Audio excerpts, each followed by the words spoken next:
Hello. Hello. हाँ जी। जी सत साहब। सत साहिब। भाई मेरा कुछ प्रश्न था आपसे। बताइए। जी ये जो ईसाई लोग होते हैं ना, जी। जो क्रिश्चियन लोग होते हैं ना, इनमें जो बाइबल से रिलेटेड जो है तो क्या बोलते हैं, जो ईसा मसीह हैं उनको वो वो स्वयं परमेश्वर हैं। आप क्या कहते हैं इसके बारे में? देखो, मुर्दे को केवल परमेश्वर ही जीवित कर सकता है और कोई नहीं कर हाँ। सकता 4 दिन के मुर्दे को। हम्म हम्म। इसलिए तो यीशु उस मसीह ने भी समय, तो ऐसा किया ना। हाँ उन्होंने किया ना, वही तो मैं बोल रहा हूँ ना। उस समय वो परमात्मा हम्म ईसा मसीह के रूप में धरती पे था। लेकिन हम्म आज उस ईसा मसीह वाले रूप को पूजने से या उनकी फोटो और मूर्ति को पूजने से कोई लाभ नहीं है। आज अगर हम्म फिर से वैसा ही कोई परमात्मा अगर किसी रूप में अगर धरती पे आया हो तो उसको पूजने से लाभ है। हम्म वो तो खाली उस समय उन्होंने लोगों को भक्ति के प्रति आकर्षित करना था, लोगों को भक्ति भाव हम्म से जोड़ के रखना था, परमात्मा की जानकारी देनी थी। हम्म बाकी आज कोई अगर उसी ईसा मसीह को अगर पूजे कि वही परमात्मा है, वही हमारा मोक्ष कर देगा, उद्धार कर देगा, हमारे को बचा लेगा, तो वो मूर्खता है। वो खाली एक फोटो मात्र रह गई अब, और उससे ज्यादा तो कुछ नहीं। बाइबल में प्रमाण है ना कि वही सत्य और वही मार्ग और जीवन है। तो वो उस समय था ना, उसने ऐसा करके बताया ना। भाई एक पर तो जो आम की मुर्दों में फोटो से है, जो आपको आपको पर भूख जो लग रही है और एक तो आम की फोटो और एक हाँ आम रखा है, तो आप फोटो को खाओगे या फिर हाँ आप आम को खाओगे? आम को खाएंगे। तो आम खाने से पेट भरेगा ना, तो वो एक फोटो रह गई। हाँ आज वैसा ही ईसा हाँ। मसीह अगर कोई धरती पे दोबारा आए, या वही ईसा मसीह अगर दूसरा रूप लेके आज अगर धरती पे आया हो या आए, तो उसकी पूजा करने से, उसकी भक्ति करने से लाभ होगा। हम्म। पर भाई जो तीसरे दिन मुर्दों में से जी उठे यीशु मसीह, हम्म। तो उसका बाइबल तो प्रमाण देती है ना। हम कहाँ मना कर रहे हैं, उन्होंने ऐसा किया ना। पर बाइबल में तो संत रामपाल जी ने तो बताया कि मतलब वो ईसा मसीह नहीं थे, वो स्वयं वो कबीर परमात्मा थे। हाँ, तो कबीर परमात्मा ही मैं बोल रहा हूँ। हम्म कबीर परमात्मा ही मैं बोल रहा हूँ। और रूप तो कोई भी धारण कर सकते हैं ना। हम्म। भाई वो तो गरीबदास जी पर के रूप उसका में भी प्रमाण आए थे, पर वो तो उसका नानक जी के पर रूप में उसका भी कोई आए थे। हाँ? हाँ, पर उसका कोई ठोस प्रमाण नहीं है भाई। देखो ऐसा है, सारी बातें हम्म बाइबल में नहीं लिखी जा सकती। ये सृष्टि हम्म आदि अनादि काल से चल रही है। 400-500 पेज हम्म की बाइबल में आप सब कुछ लिख दोगे, ऐसा संभव नहीं है। इसलिए वो हम्म परमात्मा खुद यहाँ आके बाकी की जानकारी अपने मुख कमल से बताता है, अपने सत्संगों में बताता है। हम्म। तो इतना हमारे को विश्वास करना पड़ेगा फिर। पर कबीर परमात्मा तो मछली नहीं खाते ना। नहीं खाते। तो प्रभु यीशु मसीह तीसरे दिन मुर्दों में से जी उठे। हम्म। उसके बाद में जैसे कहा गया कि वो तीसरे दिन जब वो जी उठे थे, वो स्वयं परमात्मा आए थे। जी। तो उसके बाद में वो परमात्मा फिर अपने उन उन चेलों के साथ में बैठकर मछली क्यों खाया? जब खाना जब कम पड़ गया था तो ईसा मसीह ने क्या कहा था, अपने एक सेवक को कहा था कि वहां जाओ, उधर बैठो हम्म और वहां से जाके जो मतलब की भोजन परोसो। तो वो उनकी हम्म उनकी शक्ति से मछली और रोटियां बनी थी। तो वो समुद्र से लाके हम्म थोड़ी बनाई थी, उन्होंने अपनी शक्ति से बनाई थी, उन्होंने शब्द से हम्म बनाई थी। हम्म। यहूदियों की फसह का पर्व निकट था। यीशु ने अपनी आंखें उठाकर एक भीड़ को अपने पास आते देखा।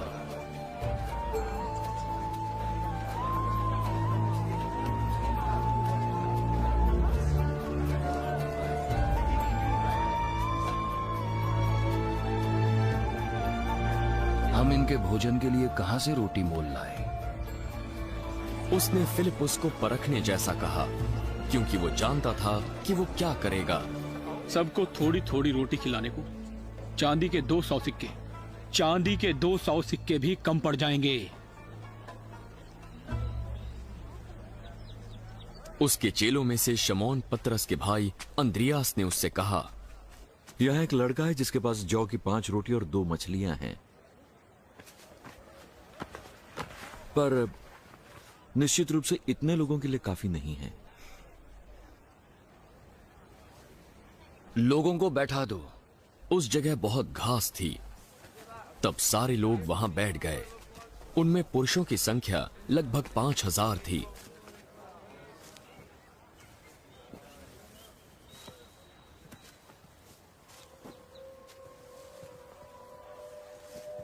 यीशु ने रोटियां ली, परमेश्वर को धन्यवाद किया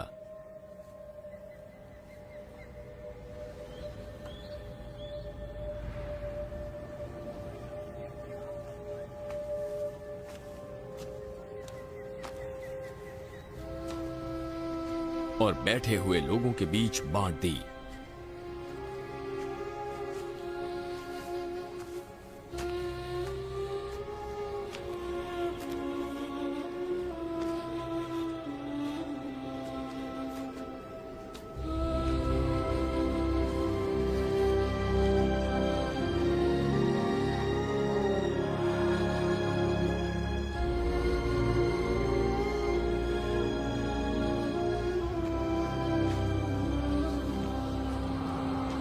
और वैसे ही मछलियों में से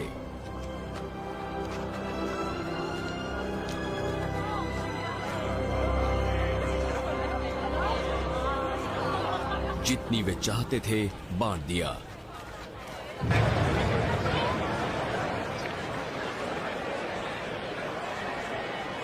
जब वे खाकर तृप्त हो गए तो उसने अपने चेलों से कहा, बचे हुए टुकड़े बटोर ले, कुछ भी बर्बाद ना हो। तो उन्होंने बटोरा और जौ की 5 रोटियों के टुकड़ों से जो खाने वालों से बच रहे थे 12 टोकरियां भरी। तब जो आश्चर्य कर्म उसने कर दिखाया उसे वे लोग देखकर कहने लगे, वो भविष्यद्वक्ता जो जगत में आने वाला था निश्चय यही है। यीशु ये जानकर कि वे मुझे राजा बनाने के लिए पकड़ना चाहते हैं, फिर पहाड़ पर अकेला चला गया। उन्होंने अपने शब्द से बनाई थी भाई, वो समुद्र से लाके उनको पका के थोड़ी खिलाया था। अच्छा, बाइबल में तो भाई यही लिखा हुआ है। अब मैं वही तो कह रहा ना, बाइबल में जो लिखा हुआ है, जो कुरान में लिखा हुआ है, जो वेदों में लिखा हुआ है, वो कंप्लीट जानकारी नहीं है। उस परमात्मा की प्राप्ति की कंप्लीट जानकारी इन किसी भी वेद में नहीं है, केवल कबीर सागर के अलावा केवल उनमें जानकारी है। कंप्लीट जानकारी केवल आज संत रामपाल जी महाराज जी के पास में है और किसी के पास नहीं है। देखो, देश काल और परिस्थिति के अनुसार परमात्मा कुछ भी लीला कर सकते हैं। जैसे कबीर जी 650 साल पहले आए, उन्होंने सदना कसाई को रोजाना के 100 बकरे काटने का आदेश दिया कि नहीं दिया? तो परमात्मा तो जीव हत्या का आदेश नहीं दे सकता, फिर उन्होंने क्यों दिया उसको? वो समर्थ है, उसके ऊपर कोई कर्म लागू नहीं होता है, वो कुछ भी कर सकता है। लेकिन आप और हमारे लिए उसके क्या आदेश है, वो बात महत्वपूर्ण है। पर बाइबल में जो दिया गया है ना जी, कि यीशु मसीह जब स्वर्ग में उठाए गए, मुर्दों में से जी उठे, जी उठने के बाद में अपने चेलों के साथ इस पृथ्वी पर 40 दिन तक रहा जी। और इसको कोई झूठा नहीं साबित कर सकता है, प्रमाण है, सत्य है। हम कहाँ मना कर रहे हैं, सत्य है। और रही बात, तो मतलब अपने चेलों से खुद कहा था कि मैं तुम्हें लेने के लिए फिर से आऊंगा जी। जैसे मैं जा रहा हूँ वैसे फिर आऊंगा और फिर आप लोगों को ले जाऊंगा। तो आज आ तो गए, अब वो चेले समझ नहीं पा रहे इस बात को, वो खाली उसी बाइबल के पीछे मतलब की रट्टा लगा रहे हैं। अब वो आ तो गया संत रामपाल जी महाराज बन के, अब इस चीज को ज्ञान से समझना पड़ेगा ना।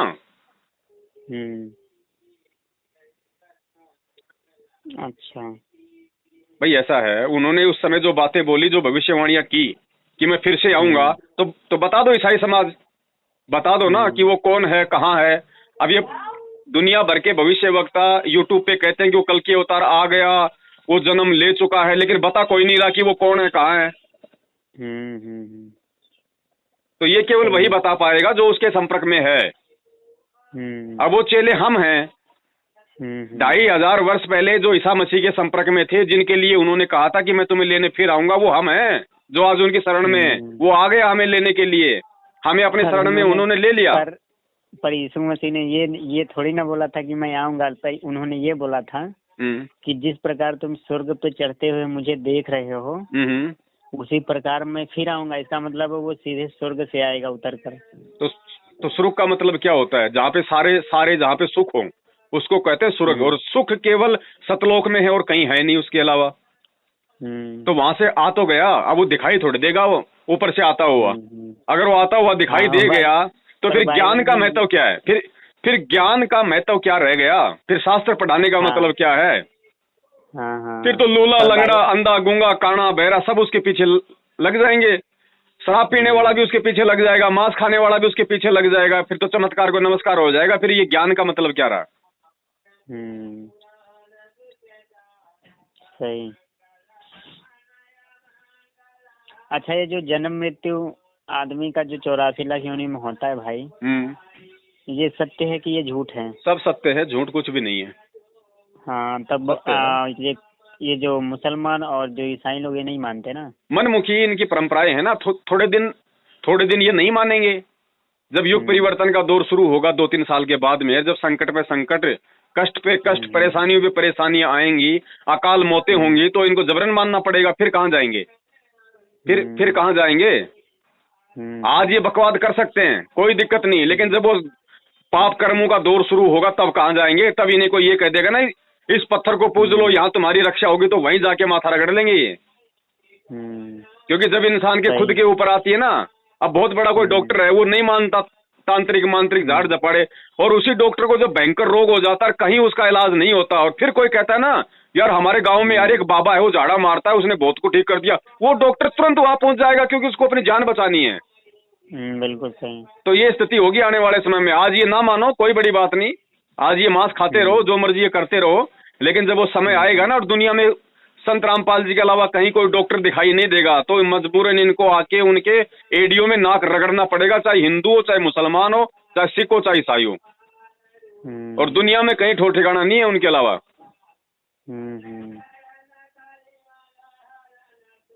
भाई मुसलमानों की जो कुरान है उसमें लिखा हुआ है, सूरत फुरकान 25 आयत 52 से 59 में, कि भैया अगर तुझे अल्लाह अकबर की प्राप्ति चाहिए, उसकी जानकारी चाहिए, तो किसी बाखबर की खोज कर ले। आज बता दो पूरा मुसलमान समाज की वो बाखबर कौन है? कोई नहीं बता पाएगा, किसी को मालूम ही नहीं है। और जब तक कोई मुसलमान बाखबर की खोज नहीं कर लेगा, तब तक वो अल्लाह की प्राप्ति का मार्ग नहीं प्राप्त कर सकता। आप हिंदुओं की आप गीता उठा के देख लो, उसमें लिखा है कि अर्जुन अगर तुझे पूर्ण मोक्ष चाहिए तो किसी तत्वदर्शी संत की खोज कर। अब बता दो हिंदू समाज, गीता है मेरे पास भाई, तो गीता का पढ़ो ना, अध्याय 34 में लिखा है। हाँ, अध्याय नंबर 15 श्लोक नंबर 104 और 4 का 34 आप पढ़ो ये। अब कौन है वो तत्वदर्शी संत? बता दो कोई भी शंकराचार्य नहीं है। तो नहीं है तो फिर भगवान की प्राप्ति हो ही नहीं सकती, जो साधना वर्तमान में पूरा हिंदू समाज कर रहा है। क्योंकि गीता जी झूठ नहीं बोल रही है ना, गीता जी के आदेश को कोई नहीं मानेगा, वो भगवान की प्राप्ति कहाँ से कर लेगा? क्योंकि भक्ति के आधार तो शास्त्र है ना। भाई अगर कोई MBBS नहीं पढ़ेगा और कोई ये सोचे मैं डॉक्टर बन जाऊं, जिंदगी में नहीं बन सकता। अगर डॉक्टर बनना है तो MBBS उसको पढ़नी ही पड़ेगी, या फिर उसको किसी ऐसे डॉक्टर के संपर्क में रह के शिक्षा और दीक्षा लेने पड़ेगी जो खुद MBBS है। अन्यथा गणित पढ़ के कभी भी इंजेक्शन लगाने के लायक नहीं हो सकता। सही। तो वही वो लोग मतलब जैसे कि ईसाई धर्म को मानने वाले लोग कहते हैं जी कि वो दोबारा आएंगे, मतलब बादलों पर, यीशु मसीह तो है बादलों पर आएंगे। फिर इन लोगों जितने भी लोग मुर्दे मतलब दबे पड़े हैं ना जमीन में जी, उनको फिर से जीवित किया जाएगा और फिर ये न्याय सिंहासन के आगे खड़े किए जाएंगे। अरे ये जो मुर्दे जो जमीन में जो दबाए जा चुके हैं, चाहे मुसलमान हो चाहे ईसाई हो, वो मुर्दे नहीं जीवित होंगे। मुर्दे जीवित होने का मतलब क्या है? जो उस समय जो ईसा मसीह के संपर्क में थे, जो अच्छी आत्मा थी, जिन्होंने उनको अपना रब्बी माना था, जिन्होंने उनके अनुसार अपना जीवन जिया था, और उस समय जिन्होंने शरीर छोड़ दिया था, जो आज या तो मानव शरीर लेते हुए कहीं भटक रहे हैं या किसी अन्य योनियों में भटक रहे हैं, आज जब वो ईसा मसीह जब फिर से जब आएगा वर्तमान समय में, उस समय वो मुर्दे वापस जीवित होंगे, वापस वो आत्माएं मानव जन्म प्राप्त करेंगी, और फिर वो ईसा मसीह, वो रब्बी, वो परमात्मा, वो कबीर जो आज संत रामपाल जी महाराज जी के रूप में फिर से उन आत्माओं को मानव जन्म दे के अपनी शरण में लेगा। ये मतलब होता है वो मुर्दे जीवित हो उठेंगे इस बात का। और वो कब्र में से थोड़ी उठेंगे। अब वो कितने उठ गए बता दो आज तक? अगर एक भी मुर्दा अगर उठाओ तो आदम से लेके आज तक अगर कोई एक भी मुर्दा अगर कब्र से बाहर निकल के अगर आए हो तो बता दो। नहीं उठा। तो ये सांकेतिक शब्द है, ये कोड वर्ड है। अब बाइबल है, बाइबल में पूरी कोई सृष्टि का ज्ञान थोड़ी आ जाएगा, इसलिए बाइबल में बहुत सारी बातें सांकेतिक हैं, कोड वर्ड में है, वो भविष्यवाणियां हैं। अब उनको कौन समझेगा? वो बाखबर समझ पाएगा, वो तत्वदर्शी संत समझेगा। और तत्वदर्शी संत कहो या बाखबर कहो, उसकी भूमिका खुद वो कबीर परमात्मा ही निभाता है, क्योंकि अपने द्वारा रची गई इस सारी सृष्टि की जानकारी खुद वो परमेश्वर ही आके देता है, दूसरा कोई देख ही नहीं सकता। भाई जिसने उसके लोक को नहीं देखा, जिसने सतलोक को नहीं देखा, वो क्या जानकारी देगा? सही सही। तो जानकारी वो खुद देगा। अब ऐसा है, वो खुद, अब वो जो 2500 वर्ष पहले जो ईसा मसीह के रूप में आया था, या 650 साल पहले जो कबीर के रूप में आया था, अब उसी रूप में तो आएगा नहीं, क्योंकि लोगों ने उन रूपों के चित्र बना रखे हैं। अगर उसी रूप में आ गया तो उन्हें कोई स्वीकार ही नहीं करेगा, कहेगा ये तो कोई जादूगर है, ये तो कोई तांत्रिक है, कोई मांत्रिक है। अब वो आ गया, उसने अपना ज्ञान देना शुरू कर दिया, और दूसरी तरफ हम इंसान हैं, हमारे को उसने बुद्धि दी, उसने हमारे को विवेक दिया है, ताकि ये मेरी बातों को समझें, और जो प्रमाण मैं दिखा रहा हूं उन प्रमाणों के आधार से ये जानने पहचाने। अब यही तो होता है मानव जन्म। बाकी तो जानवर, गधे, कुत्ते, उनको क्या पता क्या राम है, क्या कुरान है, क्या पुराण है, क्या ईसा मसीह है, उनको कुछ नहीं पता ना। आप और हम ही तो जान पा रहे हैं ये सारी चीजें। तो अब आज के वर्तमान इंसान को, चाहे वो किसी भी धर्म में क्यों ना हो, उसने अपनी बुद्धि और विवेक का उसने प्रयोग करना पड़ेगा, अपने अहंकार को उसने त्यागना पड़ेगा। अगर उसको अल्लाह की प्राप्ति चाहिए तो, अगर उसको कबीर परमेश्वर चाहिए तो, उसको अगर मोक्ष चाहिए तो। अन्यथा भैया थोड़े बहुत दिनों का ये खेल है, खा लो पी लो ऐश कर लो, जोटे बकरे मुर्गे काट लो। 3-4 साल के बाद में जब वो भयंकर विनाश का दौर शुरू होगा ना, आज देख लो ना, आज एक छोटा सा कोरोना, छोटा सा जो दिखाई भी नहीं दे रहा, पूरे विश्व को हिला के रख दिया। मंदिरों के ताले लग गए, देवताओं के मास्क लग गए, मस्जिदें बंद हो गई, गुरुद्वारे बंद हो गए। मतलब क्या है? मतलब उस परमात्मा ने संकेत दिया है कि नालायकों, मेरे अलावा कोई समर्थ नहीं है। जिनको तुम रात दिन भगवान मान के पूज रहे थे, देखो उन पत्थरों पे लोगों ने मास्क चढ़ा दिया, और ये साबित कर दिया कि ये पत्थर की मूर्तियां भी कुछ नहीं कर सकती। सही सही।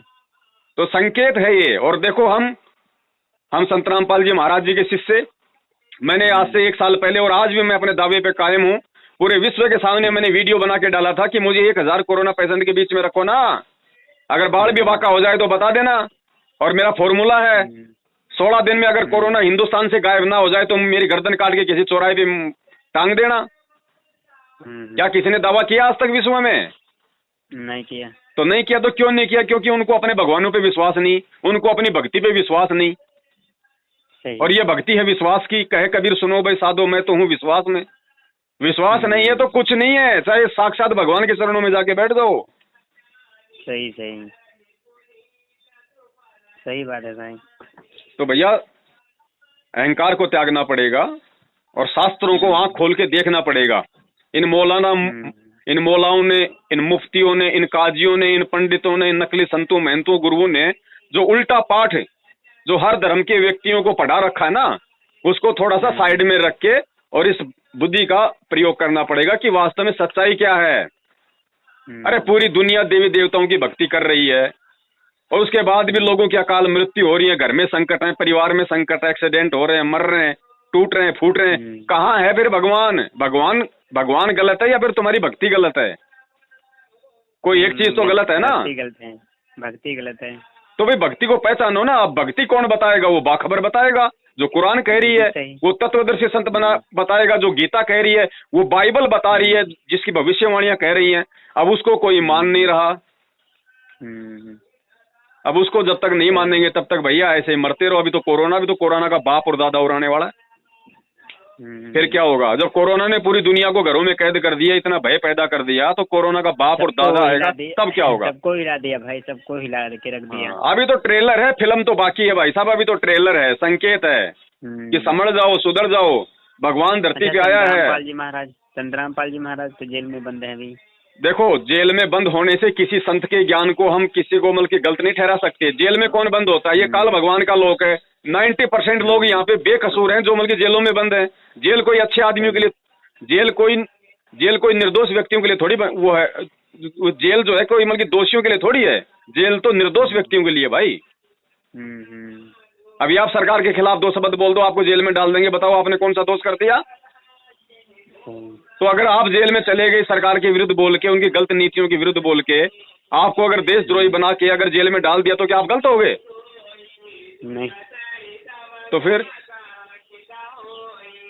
यहाँ पे कोई भी किसी पे झूठा आरोप लगा दिया जाता है, उसको जेल में डाल दिया जाता है, जब तक उसका फैसला नहीं होता तब तक वो जेल में रहता है, तो क्या वो दोषी है? नहीं। यहाँ का कानून अंधा है भाई, ये काल भगवान का लोक है, अंधा कानून है, यहाँ कोई नियम कायदे कानून नहीं है। ये काला पानी की सजा भोग रही है पूरी दुनिया। अब इसकी जानकारी वो बाखबर बताएगा, तत्वदर्शी संत बताएगा, और वो 1994 से बता रहा है, जागने वाले जाग गए और जो ज्ञान से नहीं जागे, अब देखना आने वाले समय में वो काल की चोट खा खा के जागेंगे, मार खा खा के जागेंगे, पाप कर्मों की चोट खा खा के जागेंगे। दुनिया में कोई ना तो निजामुद्दीन औलिया बचाएगा, ना कुरान का ज्ञान देने वाला बचाएगा, ना गीता का ज्ञान देने वाला बचाएगा खुद कबीर परमात्मा, जो संत रामपाल जी के रूप में सत्संग कर रहा है। और कहीं भटक लो, कहीं डोल लो, ये पूरी दुनिया, पहाड़ों पे, मस्जिदों में, गुरुद्वारों में, चर्चों में, कहीं चले जाओ, घंटा बजाओ, शंख बजाओ, ताली बजाओ, झांझर बजाओ, कुछ भी करो, कोई चारा नहीं है पूरी दुनिया में। आने वाले समय में सबके सामने क्लियर हो जाएगा शीशे की तरह। एकमात्र अगर डॉक्टर, एकमात्र डॉक्टर केवल यही है, क्योंकि अब रोग कटेंगे अध्यात्म से, गोली दवाइयों के बस की बात नहीं है। कोरोना ने सबको फेल कर दिया, विज्ञान को फेल कर दिया, डॉक्टरों को फेल कर दिया, मेडिसिन को फेल कर दिया। इसका मतलब ये शरीर का रोग नहीं है, ये कर्मों के रोग है, और कर्मों का रोग MBBS नहीं, आध्यात्मिक डॉक्टर काटेगा, आध्यात्मिक संत काटेगा। और वो आध्यात्मिक संत केवल संत रामपाल जी महाराज है। और इतनी तक गारंटी है, इतनी तक गारंटी, अगर किसी ने उनके सत्संग भी सुनने शुरू कर दिए, सत्संग भी सुनने शुरू कर दिए उनके जेल से आने तक, और अन्य जितनी भी ये पूजा पाठ है देवी देवताओं की, अगर ये छोड़ दी, कोरोना क्या, कोरोना का बाप दादा आ जाए, उसके घर के 40-50 मीटर भी आसपास नहीं फटकेगा, दूर रहेगा। जहां तक उनके सत्संगों की वाणी जाएगी, उनके शब्द गूंजेंगे ना, कोरोना आसपास नहीं आ सकता भाई साहब। सही। इसीलिए हम ठोक के दावा कर रहे हैं पूरी दुनिया में। देखिए, और कोई कर दो ना, कोई डॉक्टर कर दो ना, कोई वैज्ञानिक कर दो ना, कोरोना का नाम सुनते ही कि मेरे पड़ोस में कोरोना हो गया, झटपट ऐसे टेंशन शुरू हो जाती है, माथे पे पसीने आ जाते हैं। सही। और यहाँ दावा कर रहे ठोक के, लेकिन काल इनकी आंखें नहीं खोलने देगा। उसको पता है, अगर इसने अपना दावा खोल दिया, इसने अपना फॉर्मूला बता दिया जो इसको संत रामपाल जी महाराज जी से प्राप्त है, तो मेरा तो सारा सिस्टम ही फेल हो जाएगा। मैं लोगों को कैसे मारूंगा, मैं कैसे खाऊंगा? इसलिए वो इनकी बुद्धि में ये बात नहीं आने दे रहा। और ये बात आए बिना रहेगी नहीं भाई, ये आएगी, आज नहीं तो कल आएगी, 2 दिन बाद आएगी। हाँ, तो आएगी जी, कभी ना कभी। ठीक है भाई साहब, हम फिर आपसे बात करेंगे। ठीक है बड़े भाई, सत साहिब। आप सत साहिब।